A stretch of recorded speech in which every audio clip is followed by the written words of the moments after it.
नमस्कार, मी साईनाथ गावकर. खरं तर निवडणुका आणि कोकणशाही हे एक जणू समीकरण बनलं आहे.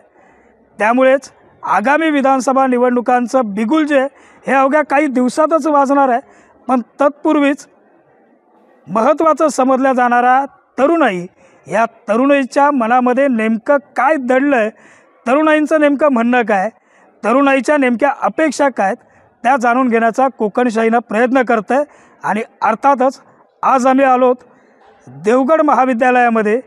देवगड येथील एस.एच. केळकर या महाविद्यालयातील काही तरुण तरुणी या ठिकाणी आपल्याबरोबर या चर्चेमध्ये सहभागी होणार आहेत. आपण त्यांच्याकडनं सर्वप्रथम जाणून घेऊया. तुझं नाव कसं? माझं नाव श्रावणी गावकर. बरं श्रावणी, काय सांगशील? विधानसभा निवडणुकांचं तर बिगुल अवघ्या काही दिवसामध्येच वाजणार आहे. नेमका तुम्हाला उमेदवार कसा अपेक्षित आहे? उमेदवारासाठी म्हणजे आपल्या कोकण पट्ट्यात तरी बघता आलं तर रोजगाराच्या संधी खूप कमी आहेत आपल्याकडे. आपल्या कॉलेजला असतील IT वगैरे जे डिपार्टमेंट आहेत, पण आपण इथे फक्त शिक्षणासाठी आहोत ना. रोजगाराचे जर हमी पाहिजे असतील आपल्याला रोजगारासाठी, तर आपल्या इकडे चान्सेस खूप कमी आहेत. म्हणजे आपल्या इकडचा जो तरुण आहे तो मुंबईलाच जातो आहे ना ह्या सगळ्या गोष्टींसाठी. सो जरा रोजगाराचं झालं तर बरं होईल आपल्या इथे. बरं, अजून काय असा क्रायटेरिया लावशील का उमेदवाराच्या बाबत? काय नाही, शिक्षण हेच एवढंच वाटतंय. बाकी शिक्षणापलीकडे पण काही जण आहेत, कल्चरलच्या बाबतीत आहेत किंवा मग बाकी अजून काही गोष्टी असतील त्यामध्ये पण लक्ष दिला पाहिजे, एवढंच, बाकी काही नाही. अजून पुन्हा एकदा मी श्रावणी खरं तर येणार आहे. आपण पाहतोय देवगड महाविद्यालयातील तरुणाई जी आहे ती या ठिकाणी एकत्र आली आणि या सर्व तरुणाईशी आपण बोलणार आहोत. एक ना अनेक प्रश्न त्यांना विचारणार आहोत. अजून या ठिकाणी देखील मित्र आहेत. मित्रांनो नमस्कार. बरं, तू काय सांगशील? खरं तर विधानसभा निवडणुकांचं बिगुल जे आहे ते वाजणार आहे आणि नेमका उमेदवार जो आहे तो कसा अपेक्षित आहे ह्या मतदारसंघासाठी, काय सांगाल? उमेदवार म्हणजे पक्षपात करणारा नसला पाहिजे. सगळ्यांना त्यांनी समान वागणूक दिली पाहिजे. आणि आमचे सगळ्यांचे, विद्यार्थ्यांचे किंवा शेतकऱ्यांचे किंवा इकडचे जे काही नागरिक आहेत कोकणातले, त्या सगळ्यांचे जे प्रश्न आहेत, ज्या ह्या आहेत अडचणी आहेत, त्या विधानसभेपर्यंत पोहोचवणारा उमेदवार पाहिजे. बरं, अजून एक मला खरं तर या अनुषंगानं प्रश्न विचारायचा. मागील 10 वर्षात जो काही देवगड एकूणच या विधानसभा मतदारसंघाचा विकास झाला आहे, हा असा विकास झाल्यासारखं आपल्याला वाटतं का? आणि पर्यटनदृष्ट्या देवगड डेव्हलप होतं आहे असं तुम्हाला वाटतं? पर्यटनदृष्ट्या देवगड डेव्हलप होतं आहे, पण तिचं स्पीड आहे ते खूप कमी आहे.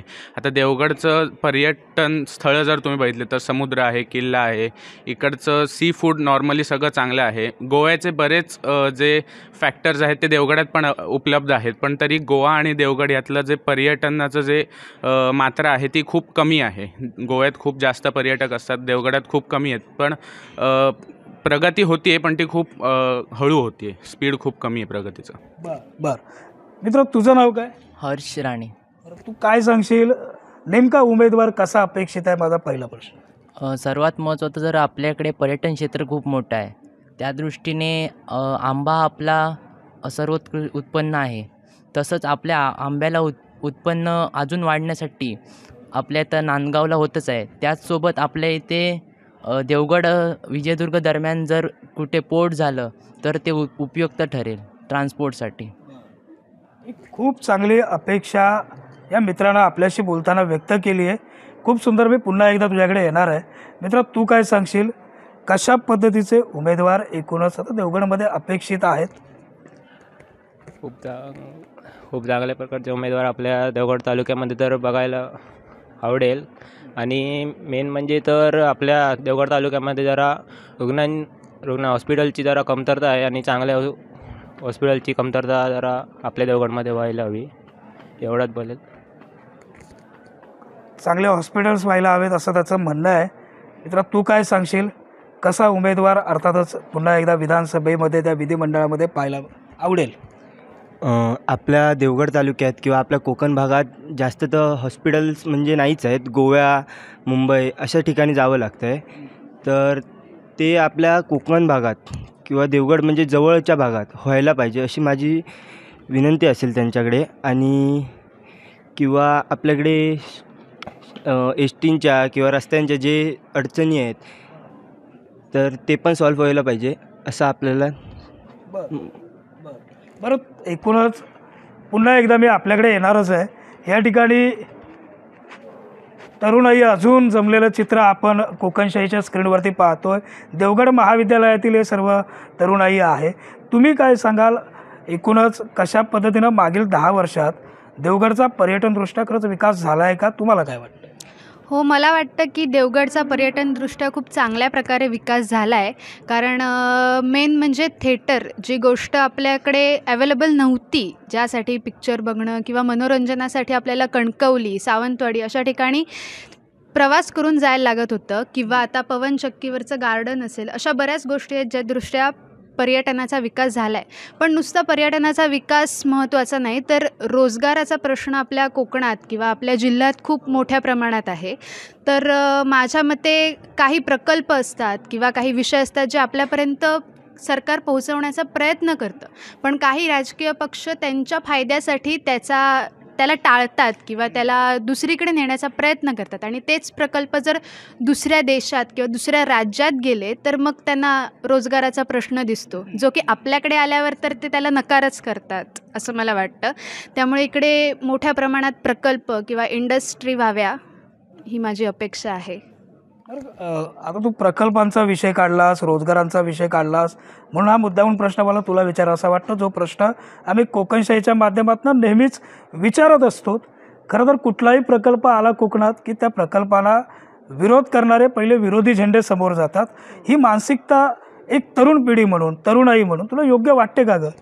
नाही, मला ही मानसिकता अजिबात योग्य वाटत नाही. काही वेळा स्थानिकांचा विरोध नसूनही राजकीय पक्ष त्यांना बुरळीत करतात की तुम्ही याला विरोध करा, का तर त्यामध्ये त्या राजकीय पक्षांचा फायदा असतो. त्यामुळे ते स्थानिकांना पैसे देऊन असेल किंवा आणखी काही प्रकारे त्यांना ते विरोध करायला सांगतात. म्हणून स्थानिकांचा विरोध हा लोकांसमोर येतो. थेट बेधडकपणे, अर्थात आपली जी मतं आहेत ही मतं देवगड महाविद्यालयातील तरुणाई मांडतानाचं चित्र पाहायला भेटतं आहे. मी पुन्हा एकदा त्या ताईकडे जाणारच आहे. इथं अजून कुणी आपली प्रतिक्रिया जी आहे, भावना मांडू इच्छित आहे? मी अजून या ठिकाणी काही तरुणाई बसलेली आहे, त्यांच्याकडे आपण पोचतो. काय सांगशील? खरं तर मागील 10 वर्षात माझा महत्त्वाचा प्रश्न आहे, खरंच देवगडचा पर्यटनदृष्ट्या विकास झाला आहे. तुला नेमकं काय वाटतं आहे, काय सांगशील? हो, पर्यटनच्या बाबतीत विकास झाला आहे, बऱ्यापैकी झाला आहे. कारण आधी जे देवगडात काही प्रॉब्लेम्स होते, म्हणजे ST संदर्भात म्हणा किंवा गाड्यांसंदर्भात म्हणा, किंवा इथे 10 मिनटावर जाणंसुद्धा ते काही असू देत, पण जे काही होत होतं ते पण आत्ता बऱ्यापैकी विकास झाला आहे असं मला वाटतं. बरं, तू काय सांगशील का? खरं तर आता आपल्या एखाद्या मैत्रिणीनं आता मुद्दा उचलला, तो म्हणजे रोजगाराचा. खरंच एकूणच ह्या कोकणामध्ये रोजगाराचे प्रॉब्लेम्स आहेत. कुठलाही प्रकल्प आला तर त्या प्रकल्पांना विरोध होतो. ही मानसिकता तुला खरंच योग्य वाटते का? हां, म्हणजे बऱ्यापैकी काही प्रकल्पांना विरोध झाला आहे आपल्या भागात. तसा विरोध न होता म्हणजे ते प्रकल्प झाले तर खरंच उपयोग होईल इथल्या भागातल्या लोकांना आणि त्याचा म्हणजे परिणाम होईल इकडच्या रोजगारावर, चांगल्या दृष्ट्या परिणाम होईल. बरं, मला ना खरं तर अजून एक प्रश्न तुलासुद्धा विचारायचा आहे, तो म्हणजे आपण इथं शिकतो, शिक्षणाच्या संधी आहेत, अजून काही अपेक्षा किंवा या एकूणच निवडून येणाऱ्या उमेदवारांकडनं तुमच्या आहेत का? ॲक्च्युली कॉलेजमध्ये बरेच लोकं म्हणजे बरेच शिक्षक PhD झालेले आहेत, पण शालेय शिक्षणामध्ये काही शिक्षक फक्त शिकवतात आणि तसेच शिकवून काही मुलांना समजत पण नाही, फक्त वाचन करतात आणि जातात.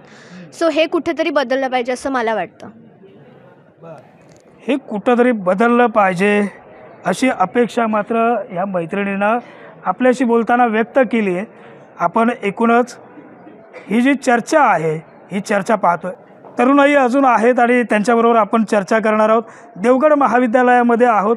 मित्रा, तू काय सांगशील? खरं तर मला तुझ्याशी देखील बोलायचं होतं मगाशी. पुन्हा एकदा हा प्रश्न घेऊन आलो आहे. रोजगाराचा प्रामुख्यानं फार मोठा प्रश्न एकूणच कोकणामध्ये भेडसावतो. तू नेमकी काय अपेक्षा व्यक्त करशील निवडून येणाऱ्या उमेदवारांकडनं? रोजगाराचा जो कमतरता आहे, रोजगाराची जी कमतरता, ती मूळ म्हणजे इकडे कोकणात कुठेही इंडस्ट्रियल एरिया नसल्यामुळे येते. आता इकडे महाविद्यालय तुम्ही बघितलीत तर महाविद्यालयांमध्ये IT, फिजिक्स, केमिस्ट्री याच्या BScच्या डिग्रीजच्या स्ट्रीम्स तर उपलब्ध आहेत, पण ते शिक्षण घेतल्यानंतर रोजगारासाठी कोकणात त्याचा काहीच वापर करता येणार नाही. ह्या स्ट्रीममधनं जर तुम्हाला पुढे रोजगार उपलब्ध करून घ्यायचा असेल, त्या स्ट्रीममध्ये तुम्हाला काम करायचं असेल, तर तुम्हाला पुणे, मुंबई, बेंगलोर यासारख्या मेट्रोपॉलिटन सिटीजमध्ये जाणं आवश्यकच पडतं आणि तुम्हाला कोकणात राहून त्या स्ट्रीममधनं काम करता येणार नाही. बरं, अजून एक या ठिकाणी मित्र आहे. तू काय सांगशील मित्रा? खरं तर रोजगार या मुद्द्यावरती आपण सगळेजण बोलतो आहे, कारण की आपण शिकतो तर आहोत, शिक्षण तर घेतो आहे, परंतु मी नेहमी सांगतो इकडे कोकणात तयार झालेला हापूस आंबा वाशीच्या मार्केटला पाठवला जातो, तसा इकडे तयार झालेले ही हुशार मुलं पुन्हा एकदा नोकरीसाठी शहराच्या ठिकाणी पाठवली जातात, निर्यात केली जातात. ही परिस्थिती बदलली पाहिजे असं खरंच वाटतं का? या भागामध्ये एकूणच कोकणात रोजगाराच्या संधी आल्या पाहिजेत असं वाटतं का? मला असं वाटतं तर हो, खरोखरच इकडे रोजगाराच्या संधी येणं खूप महत्त्वाचं आहे. कारण आपण पहिल्यांदा म्हणजे पहिल्या पिढीपासून ते आत्ताच्या पिढीपर्यंत खूप सारे बदल आपण पाहत आलो आहे या कोकणाच्या संदर्भात. कारण पहिल्या पिढींमध्ये जी डेव्हलपमेंट होती ती त्यांचे म्हणजे कोकणात ते करत होते. म्हणजे कोकणातला व्यवसाय धरून त्या व्यवसायाला धरून त्या व्यवसायात पुढे जाणे किंवा आणि आत्ताची पिढी बघता असं निदर्शनात येतं की आत्ताची जी तरुण पिढी आहे ती जास्त करून मुंबई, पुणे या शहराकडे जास्त आकर्षित होत आहे. कारण तिकडे रोजगाराच्या संधी वाढत चालल्या आहेत आणि इकडे रोजगाराच्या संधी कमी होत चालल्या आहेत. तर आपण या तरुण पिढीची सुद्धा एक म्हणजे मी चूक अशी म्हणणार नाही, त्यांचा एक फोकस एक वेगळा असतो त्याच्यामुळे ते जातात वगैरे. पण एक तरुण पिढीने सुद्धा विचार केला पाहिजे की इकडे डेव्हलपमेंट करण्यासारखं काय आहे, मी गावासाठी म्हणा किंवा कोकणासाठी मी इथे राहून काय करू शकतो किंवा इथला एखादा व्यवसाय मी पुढे कसा नेऊ शकतो. आता आपण बघत आहोत की बाहेरचे ब्रँड येऊन आपल्याकडे मोठे होत आहेत, तर आपला ब्रँड आपण विकसित कसा करू शकतो किंवा आपला ब्रँड एखादा नॅचरल ब्रँड असेल किंवा आपले जे ब्रँड आहेत ते मोठे करून एक बिझनेस म्हणून कसं पुढे येऊ शकतो हे तरुणांनी सुद्धा याचा विचार केला पाहिजे. आणि दुसरी गोष्ट म्हणजे या कोकण साईडला रोजगाराच्या संधी तेवढ्याशा पुरेशा असतील पण तेवढ्या पुरेशा अशा उपलब्ध नाहीत. आणि जर असत्या तर आज तरुण मंडळी किंवा तरुण पोरं ती मुंबईसारख्या शहराकडे आकर्षित झाली नसती. मित्र, मला खरं तर अजून एक महत्त्वाचा प्रश्न विचारायचा आहे. या मतदारसंघाशी संबंधित देवगडचा मागील 10 वर्षात पर्यटनदृष्ट्या विकास झाला आहे का? कारण की देवगडमध्ये कंटेनर थिएटर झालं, वॅक्स म्युझियम झालं, त्या पवनचक्कीकडे गार्डन देखील झालं. ह्या सर्वाच्या माध्यमातून देवगडचा कुठंतरी पर्यटनदृष्ट्या विकास व्हायला सुरुवात झाली असं तुला वाटतं का? खरं म्हणजे तर हो, कारण पहिलं देवगड बघता आता देवगड बघता खूप बदल होत चाललं आहे देवगडमध्ये. आणि आपलं देवगड म्हणजे जसं होतं आधी आणि जसं आत्ता आहे त्यामध्ये खूप मोठा फरक झालेला दिसतो. कारण आता जरी विकास होत असला तरी त्या विकासाचा वेग थोडासा कमी आहे असं देखील मला वाटतं. कारण जे पर्यटन म्हणजे इतर गावांमध्ये किंवा तालुक्यांमध्ये किंवा देवगडसारख्या शहरांमध्ये होतं आहे त्याच्या तुलनेत देवगडमध्ये थोडंसं कमी दिसून येतं आहे. कारण याचा प्रगती करण्याचा देवगडचा वेग थोडासा कुठेतरी कमी आहे असं मला वाटतं. आणि एक मुद्दा म्हणजे ज्या आवश्यक आणि जे देवगडमध्ये आहे ते डेव्हलप करून त्याच्या संदर्भात पर्यटन वाढवणं याच्याकडे जास्त भर देऊन ज्याच्याकडे देवगडमध्ये थोडंसं कमी आहे किंवा ऑफकोर्स ते पुढे आणलंच पाहिजे, नाही असं नाही, पण त्याचा थोडासा म्हणजे कुठंतरी आता एकूणच या विकासाच्या प्रक्रियेला सुरुवात झाली असं म्हणायला हरकत नाही. निवडून येणाऱ्या उमेदवाराकडनं काय अपेक्षा आहे? शेवटचा प्रश्न. अपेक्षा तर खूप आहेत आणि महत्त्वाचं म्हणजे आता बघायला गेल्यात जुना काळ आणि नवीन काळ, तरुण पिढी आणि जी होऊन गेली ती पिढी, तर यामध्ये एक खूप मोठा फरक आपल्याला हा बघायला मिळतो की आता गावागावांमध्ये असणाऱ्या मराठी शाळांमध्ये आत्ताच्या स्थितीत अशी परिस्थिती आहे की गावांमधल्या काही मराठी शाळा तर आता बंदच पडल्या आहेत. कारण आता या मराठी शाळांना काही मोड राहिलेला नाही. कारण आत्ताची जी पिढी आहे ती आपले मुलं वगैरे ना शहरात वगैरे पाठवतात आणि हे कुठंतरी कमी झालं पाहिजे. आणि मेन म्हणजे हा मुद्दा आहे की मराठी शाळांकडे आता थोडंसं दुर्लक्ष होतं आहे असं मला वाटतं आहे. कारण त्यांना रिसोर्सेससुद्धा आता थोडे कमी मिळत आहेत वगैरे, त्यांच्याकडे लक्ष पण थोडं कमी होतं आहे. यामुळे कदाचित किंवा पालकांचीसुद्धा मानसिकता एक वेगळी झाली आहे, वेगळी निर्माण झाली आहे. याचं बघून त्याचं बघून त्याचा मुलगा इकडे शिकतो आहे, त्याचा मुलगा इकडे शिकतो, ही सुद्धा मानसिकता एक मानसिकता याला कारणीभूत ठरते. आणि ती मानसिकता ओळखून ही मानसिकता चेंज करण्यासाठी काय काय करता येईल हे सुद्धा पाहणं आवश्यक आहे. आणि दुसरी गोष्ट म्हणजे रोजगारासंदर्भात तर झालंच. आणि दुसरी गोष्ट म्हणजे आत्ता देवगडमध्ये किंवा देवगडसारख्या आजूबाजूच्या तालुक्यांमध्ये किंवा गावांमध्ये एक कलाकार किंवा एक स्पोर्टमन म्हणून खूप सारे विद्यार्थी पुढे येत आहेत. आणि याचं बेनिफिट हे देवगडलाच होतं आहे. कारण तो कुठून आला किंवा त्याचं प्लॅटफॉर्म कुठे होता, तर देवगडमध्ये होता. हा एक म्हणजे क्षुल्लक मुद्दा होऊन जातो. ठीक आहे मित्रा, मी पुन्हा एकदा तुझ्याकडे येणार आहे. मी बसण्याची विनंती करेन. अजून पुन्हा एकदा आपण या ठिकाणी जाऊ. या ठिकाणी गेल्यानंतर मला खरं तर तुला विचारायचं आहे, आता मगातपासून जो रोजगार आणि एकूणच जे आज आम्ही देखील नेहमी सांगतो की कोकणातल्या शाळा गावं अक्षरशः ओस पडत चाललेत, ही वास्तविकता तुला खरी वाटते का? आणि ह्याचं कारण देखील असं आहे की स्थलांतर मोठ्या प्रमाणात आहे. हे सर्व जे वास्तव आहे हे तुला खरं वाटतं का? हो, हे खरं वाटतं. कारण खूप शाळांमध्ये आत्ता अगदी हाताच्या बोटावर मोजण्या इतकी मुलं राहिलेली आहेत. सगळेच पालक त्यांना इंग्लिश मिडियममध्ये किंवा सेमी इंग्लिशमध्ये टाकतात, पण त्या मुलाचा विचार फारसा केला जात नाही. कारण आज आम्ही परिस्थिती बघतो की अगदी 10वीच्या मुलांनासुद्धा साधं गुणाकार, भागाकार यासारख्यासुद्धा गोष्टी येत नाहीत, ज्या की मराठी शाळेत किंवा कुठल्याही शाळेत चांगल्या प्रकारे शिकवल्या जाऊ शकतात. म्हणजे असं होत नाही की तुम्ही इंग्लिश मिडियमला घातलात काय किंवा मराठी मिडियमला घातलात तर तुमचा मुलगा कमी शिकतो, इंग्लिश मिडियमला टाकला तर तुमचा मुलगा जास्त शिकतो. त्यामुळे हा भेदभाव न करता त्यांनी मराठी शाळांकडे देखील लक्ष दिलं पाहिजे. मराठी शाळांकडे देखील लक्ष दिलं पाहिजे. आणि एकूणच कुठंतरी हे जे स्थलांतर आहे हे स्थलांतर थांबलं पाहिजे अशी अपेक्षा देखील तरुणाईकडनं व्यक्त केली जाते. अनेक प्रश्न आहेत, परंतु या अनेक प्रश्नांचा शोध घेत असताना तरुणाईच्या नेमक्या अपेक्षा काय आहेत, त्यांच्या मनात काय ते आपण जाणून घेतो आहे. निवडून येणाऱ्या उमेदवारांकडनं तुमच्या अपेक्षा काय? मला निवडून येणाऱ्या उमेदवाराकडनं एकच अपेक्षा आहे, म्हणजे अपेक्षा अशा बऱ्याच आहेत, पण त्याच्यातली एक अपेक्षा अशी आहे की काही देवगड गावांमध्ये काही ठिकाणी रस्ते बांधणी म्हणजे उमेदवार निवडून येण्याच्या आधी मला मत द्या हे सांगून आम्हाला एक आश्वासनं दिली जातात की आम्ही तुमचे रस्ते बांधून देऊ. काही ठिकाणी रस्ते असे आहेत की मोठमोठे दगड वरती आलेले आहेत, त्यांना चालत जावं लागतं आहे, काही माणसांना पुढे गाडी तिथपर्यंत नेऊ शकत नाही आहेत. सो ते रस्ते कुठेतरी उमेदवाराकडून एवढीच अपेक्षा आहे, जर तुम्ही आश्वासनं आम्हाला देत आहे तर ती आश्वासनं तुम्ही लवकरात लवकर पूर्ण करा, एवढीच आमची अपेक्षा आहे. बरं, तू काय सांगशील का? तुझ्या काय अपेक्षा आहेत? माझ्या फारशा काही अपेक्षा नाही आहेत, पण उमेदवार असा असावा की जो गावातल्या लोकांच्या खरंच अडचणी सोडवू शकेल. नुसती आश्वासनं देऊन उपयोग नाही आहे, ती आश्वासनं खरंच पूर्ण केली पाहिजेत त्या उमेदवाराने. आणि एकूणच गावाचा तालुक्याचा विकास व्हावा अशी अपेक्षा आहे. तरुणाई बोलते, आपण सर्वजण ऐकताय आणि अजूनही काही महत्त्वाचे प्रश्न घेऊन आपण चाललो. नाव कसं म्हटलेलंस तू? ते श्रावणी गावकर. श्रावणी, काय सांगशील? आता मी सर्वांना तो प्रश्न घेतोय की निवडून येणाऱ्या उमेदवारांकडनं तुमच्या अपेक्षा काय? तुझ्या काय अपेक्षा आहेत एक तरुणाई म्हणून?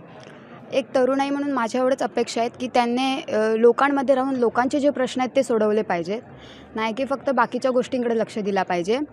अजून जे काय असेल की आपल्याला आता सध्या ट्रॅव्हलिंगचा प्रॉब्लेम होतो इकडे, मग त्याच्याकडे लक्ष दिला पाहिजे. लोकांना ज्याची जास्त गरज आहे त्यांच्याकडे लक्ष दिला पाहिजे. बस एवढंच एखाद्या उमेदवार एवढाच असला पाहिजे आमच्यासाठी. तर खरं तर एकूणच या कार्यक्रमाच्या शेवटाकडे आपण येतोय आणि शेवटचा अर्थातच माझा प्रश्न आहे तो म्हणजे या सर्व तरुणाईशी संबंधित.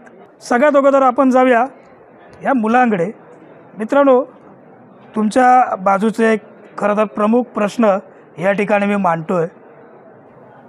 मुलींना लग्नासाठी शहराकडचा मुलगा लागतो, शहराकडच्या मुलाशी मुली लग्न करतात, असं एकूणच चित्र आपल्या कोकणामध्ये आहे. गावातल्या तरुणांना लग्नासाठी मुली मिळत नाहीत. काय वास्तव आहे, खरं आहे काय? वास्तव म्हणजे हे तितकंसं खरं नाही, याचं प्रमाण अजून तरी जास्त नाही आहे, पण काही प्रमाणात हे खरं होतं आहे. त्याला कारणीभूत इकडचा कमी असलेला रोजगार आणि शिक्षण आहे असं मला तरी वाटतं. बरं मित्र, मी जे आता एक भूमिका मांडली किंवा एक विषय मांडला, या विषयाला नेमकं जबाबदार काय, तू काय सांगशील? कशाशी म्हणताय तुम्ही? एकूणच आता मुलांना लग्नासाठी, गावातल्या मुलांना लग्नासाठी मुली मिळत नाही, कारण मुलींना शहराकडचा मुलगा अपेक्षित असतो. नेमकी ही वास्तविकता आहे का, आणि तुला त्याबाबत तुझं काय मत आहे? वास्तविकता तशी आहे, पण याला कारण असं कोणी राजकीय असं कारण नाही. कारण ही आजकालच्या मुलींची मानसिकता आहे. त्यांना कमी काम करायचं आहे आणि जास्त वेळ टी व्ही वगैरे आता त्यांच्या तशातच चाललेला आहे. त्याच्यामुळे अशी मानसिकता आहे. बाकी याला राजकीय कारण असं काय नाही आहे. तुला काय वाटतं? आपल्याकडे तसं बघायला गेलं तर रोजगार कमी आहे, त्यामुळे कोकणातल्या मुली जास्त तर मुंबईवाले किंवा शहरी भागातले मुलं बघतात. तर आपल्याकडे रोजगार झाला तर ते कमी होईल प्रमाण, असं मला तरी वाटतं. रोजगार निर्मितीवरतीच खरं तर ही सगळी जी चर्चा आहे ही गोल फिरून एकत्र येते. त्याच्यामुळे रोजगार निर्माण होणं ही काळाची गरज आहे, एवढं मात्र निश्चित आहे. हा अनुभव फक्त ह्याच मतदारसंघात नव्हे, तो कोकणातल्या प्रत्येक मतदारसंघात फिरत असताना प्रामुख्यानं अधोरेखित होतो, हे सुद्धा तितकंच सत्य आहे. तू काय सांगशील? एकूणच गावातल्या मुलांना लग्नासाठी मुली मिळत नाहीत ही परिस्थिती आहे. नेमकी याची कारणं काय? तू याची कारणमीमांसा काय करशील? का अपेक्षित असतो शहराकडचा नवरा?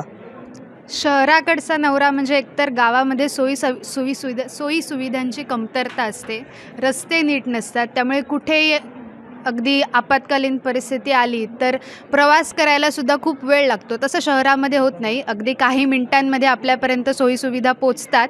त्याचबरोबर रोजगाराच्या संधी तर उपलब्ध असताच, त्यामुळे पैसे देखील मिळतात आणि जास्त कष्ट देखील घ्यायला लागत नाही, जे की आपल्याला गावामध्ये बघायला मिळतं. त्यामुळे मला असं वाटतं की त्यांच्या मागण्या काही प्रमाणात बरोबर आहेत.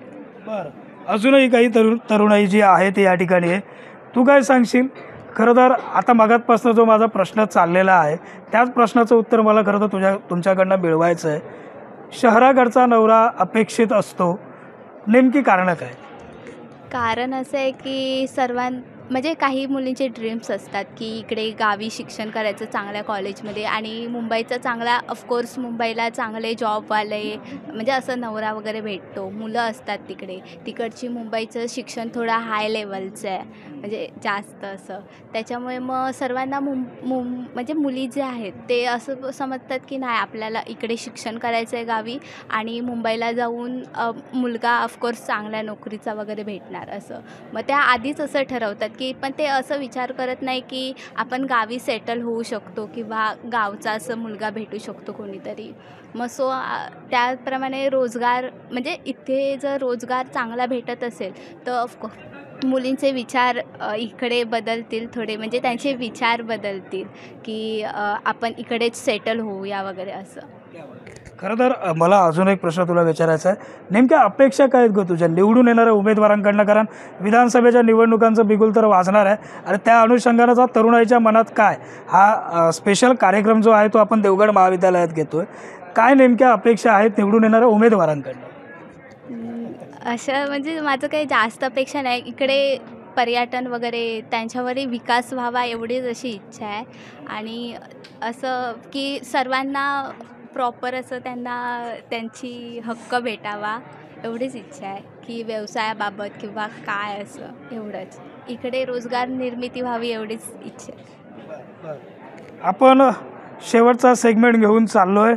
खरं तर तू काय सांगशील? नेमकी याची कारणमीमांसा काय करशील?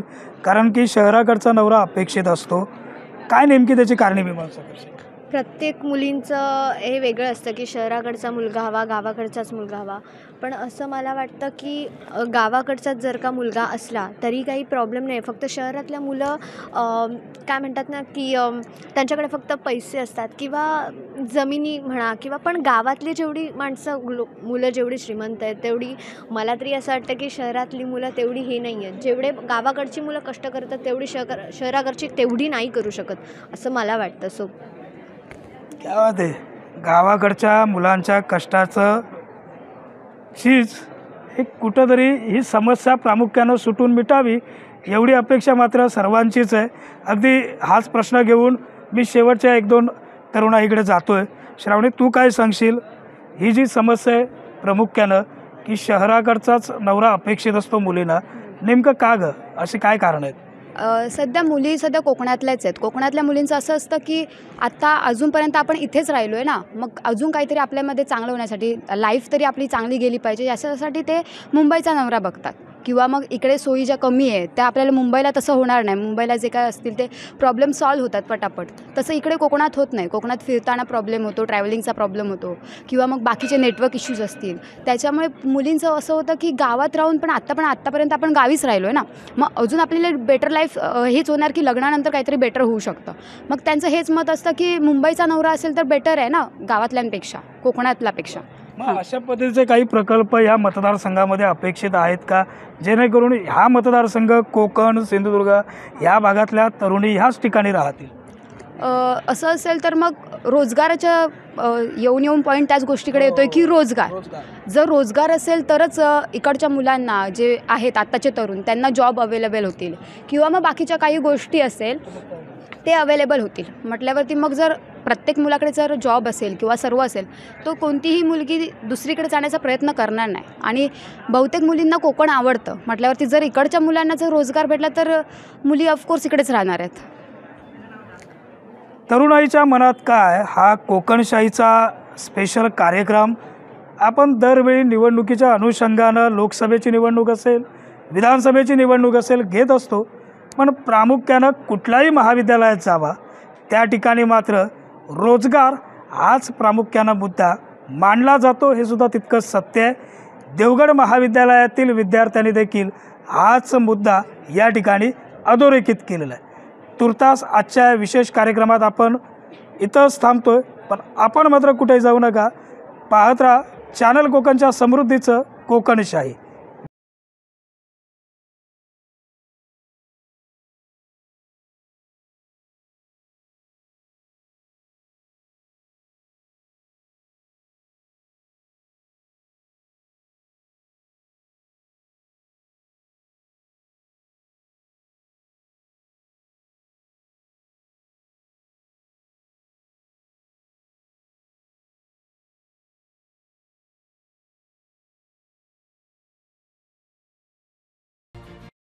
असे नवनवीन व्हिडिओ पाहण्यासाठी कोकणशाहीचं यूट्यूब चॅनल सबस्क्राईब करा व बेल बटन प्रेस करा. तसेच फेसबुक पेज लाईक करा आणि इंस्टाग्राम पेज व ट्विटर पेजला फॉलो करायला विसरू नका.